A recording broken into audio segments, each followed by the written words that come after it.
चेती तो आने वाली 18 तारीख को दिल्ली के अंदर चक्का जाम हो जाएगा और इसकी जिम्मेदारी केंद्र सरकार एवं दिल्ली सरकार की होगी। केंद्र सरकार और दिल्ली सरकार के खिलाफ लग रहे ये नारे चेतावनी है कि अगर इनकी मांगों को माना नहीं गया तो फिर 18 अप्रैल से दिल्ली में चक्का जाम हो जाएगा। आप देख रहे हैं दिल्ली तक, मैं हूं आपके साथ अनुराधा तंवर। सीएनजी की कीमतें हो या पेट्रोल डीजल की कीमतें लगातार बढ़ती जा रही हैं और इसी वजह से महंगाई का स्तर जो है वो आसमान छू रहा है।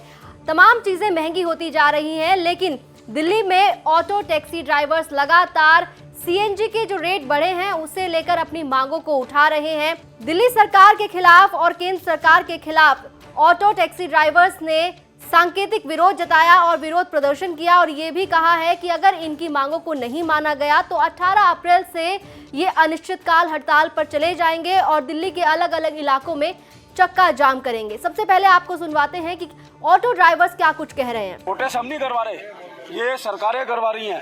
आज हम लोग सड़कों पे उतरे हैं, केवल बढ़ी हुई सीएनजी का विरोध हो रहा है। केंद्र सरकार की गलत नीतियां और केजरीवाल सरकार की गलत नीतियां। 51 रुपए सीएनजी थी जब 49 इनकी सरकार बनी थी केजरीवाल की, 15 रुपए 1 मिनट के अंदर इसने कम कर दिए। अब कौन सी मुसीबत चढ़ गई है केजरीवाल जी को, तो नहीं कम कर रही सीएनजी। तुम बसों को फ्री कर सकते हो, बिजली के यूनिट फ्री कर सकते हो, शराब 1 बोतल के साथ 2 बोतलें मिल सकती हैं। इन ऑटो रिक्शा टैक्सी वालों ने, ग्रामीण सेवा आरटीवी वालों ने क्या बिगाड़ा आपका केजरीवाल जी? कम से कम 7 साल हो गए, 7 साल के अंदर इनकी समस्याओं को लेकर हम जाते हैं मिलने के लिए, आप मिलते नहीं हो। तो मजबूर हो गए आज हम लोगों ने हड़ताल पर गए हैं, ठीक है ना। आज धरना प्रदर्शन जो हो रहा है 1 दिन का संकेत था।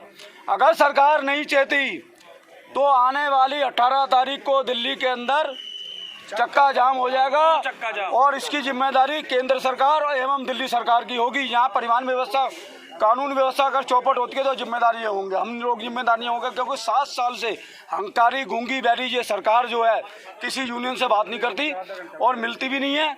और 7 साल हो गए, बताओ, हमने भी इतने आंदोलन करे, 50 साल से हम भी यूनियन चलाने, ऐसे जैसी हमने ऐसी गंदी सरकार नहीं देखी अपने जीवन के अंदर। एक वक्त पर दिल्ली सरकार के साथ कंधे से कंधा मिलाकर खड़े होने वाले ऑटो ड्राइवर्स आज दिल्ली सरकार के खिलाफ सड़कों पर उतर रहे हैं और उनकी मांग है कि दिल्ली सरकार जिस तरह से पेट्रोल डीजल और सीएनजी की कीमतें बढ़ रही हैं उनको ध्यान में रखते हुए सीएनजी पर सब्सिडी दे और जो सब्सिडी मिल रही है उस सब्सिडी को बढ़ाया जाए। इसके साथ ही ये भी कहा जा रहा है कि जिस तरह से कीमतें बढ़ रही हैं सीएनजी की, उसके बाद किराया भी बढ़ाया जाए। कई तरह की मांगे यहाँ पर ऑटो ड्राइवर्स कर रहे हैं और इसी को लेकर लगातार विरोध भी हो रहा है।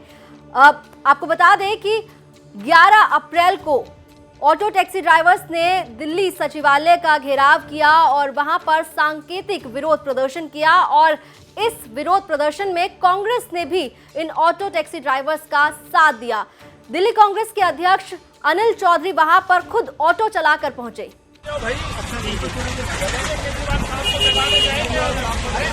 केजरीवाल केजरीवाल केजरीवाल केजरीवाल केजरीवाल सीएनजी दम सीएनजी दम सीएनजी दम और ये वही लोग हैं जो सीएनजी का जो उम्मीद आप इनसे मिलेंगे, इनकी मांगों को पूरा करेंगे, इनके दर्द पर आप जरूर कुछ ना कुछ राहत का मरहम लगाएंगे, ये मैं कहना चाहता हूँ। आपको बता दें कि पिछले 5 हफ्तों में करीब 8 बार सीएनजी के दाम बढ़ चुके हैं और अब दिल्ली में सीएनजी 69 रुपए 11 पैसे प्रति किलो बिक रही है। लगातार बढ़ती कीमतों को लेकर चाहे टैक्सी ड्राइवर्स हों या ऑटो ड्राइवर्स कई तरह की मांग कर रहे हैं और इसका सीधा असर जो है वो पैसेंजर्स पर भी पड़ रहा है। लगातार कैब ड्राइवर्स की शिकायतें सामने आ रही हैं कि वो कैब में एसी चलाने के अलग से पैसे चार्ज कर रहे हैं, तो वहीं ऑटो ड्राइवर्स भी मांग उठा रहे हैं कि किराया बढ़ाया जाए और सरकार की तरफ से उन्हें सब्सिडी जो है वो बढ़ाकर दी जाए। फिलहाल देखना होगा कि अब सरकार इनकी मांगों को लेकर किस तरह से फैसला लेती है, क्योंकि अगर सरकार ने इनकी मांगों को गंभीरता से नहीं लिया तो फिर 18 अप्रैल से ऑटो टैक्सी ड्राइवर्स अनिश्चितकाल हड़ताल पर जाने की चेतावनी दे रहे हैं और साथ ही दिल्ली में अलग अलग इलाकों में चक्का जाम करने की बात भी कह रहे हैं। दिल्ली एनसीआर की खबरों के लिए आप देखते रहिए दिल्ली तक।